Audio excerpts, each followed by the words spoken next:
ക്രൂശിങ്കിലേക്ക് നോക്കുക എന്ന ധ്യാന പരമ്പരയിലെ ഇന്നത്തെ ധ്യാനം ഫിലിപ്പ് ലേഖനം 2-ാം അധ്യായം അതിൻ്റെ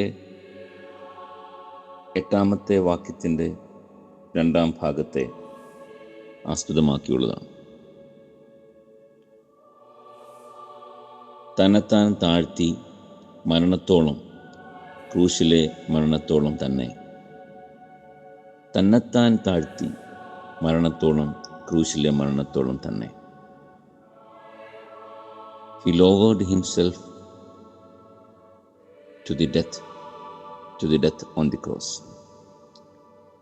Humility is a way to infinity. താഴ്മയോടെ ക്രിസ്തു കാണപ്പെട്ടു.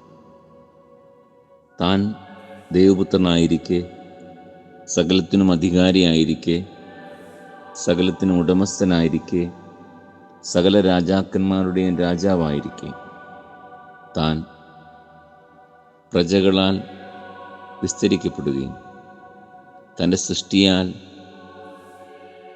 ക്രൂശീകരിക്കപ്പെടുകയും ചെയ്യുന്ന വിസ്മയമാണ് ക്രൂശിങ്കൽ നാം കാണുന്നത്.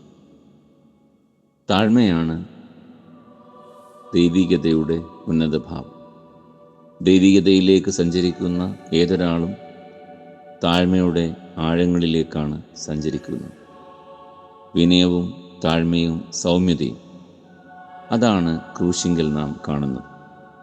ദൈവത്തിൻ്റെ മഹത്വം ഗരിമയിലോ അഹന്തയിലോ ധിക്കാരത്തിലോ അല്ല, മറിച്ച് താഴ്മയിലും വിനയത്തിലും സൗമ്യതയിലുമാണ്.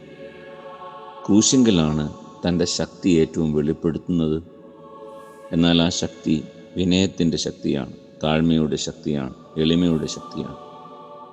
Humility is a way to infinity and humility is a way to divinity. ക്രിസ്തു നമ്മെ കാണിച്ചു തരുന്നത് അതാണ്. അങ്ങനെ തന്നെത്താൻ താഴ്ത്തിയ ദൈവപുത്രനാണ് പിന്നെ ലോകത്തിന് അധിപതിയായി നാം വീണ്ടും ദർശിക്കുന്നത് എന്ന് നമുക്കറിയാം. ഗരിമയും അഹന്തയും വിവിധ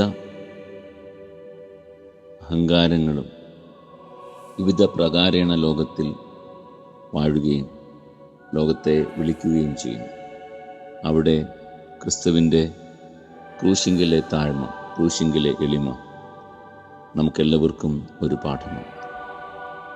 അറിഞ്ഞുമറിയാതെയുമുള്ള ഗരിമകൾ, അഹന്തകൾ മനുഷ്യകുലത്തെ കാർന്നു തിന്നുകയും അവ തമ്മിലുള്ള മത്സരങ്ങൾ, അവ തമ്മിലുള്ള യുദ്ധങ്ങൾ മനുഷ്യകുലത്തെ ഇല്ലാതാക്കുകയും ചെയ്യുമ്പോൾ താഴ്മയുടെ കുരിശ് പുതുക്കത്തിൻ്റെ വഴി തുറക്കുന്നു.